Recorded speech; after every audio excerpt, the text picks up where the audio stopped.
ગુજરાતમાં દારૂબંધીના દાવાઓ વચ્ચે સાબરકાંઠાના હિંમતનગરથી એક એવો વિડીયો વાયરલ થયો છે જેણે સમગ્ર પોલીસ તંત્રને સવાલોના ઘેરામાં મૂકી દીધું છે।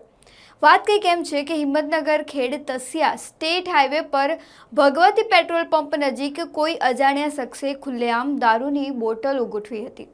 પ્રાથમિક માહિતી મુજબ હાઈવેની વચ્ચોવચ્ચ એક લાઇનમાં વિદેશી દારૂની કુલ 12 બોટલો અજાણ્યા શખ્સે એક લાઇનમાં ગોઠવી દીધી હતી।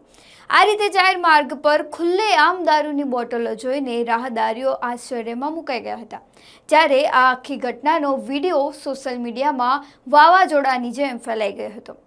દારૂબંધી ધરાવતા ગાંધીના ગુજરાતમાં આવા દ્રશ્યો સામે આવતા ફરી એકવાર કાયદાના અમલ પર સવાલ ઊભા થયા છે।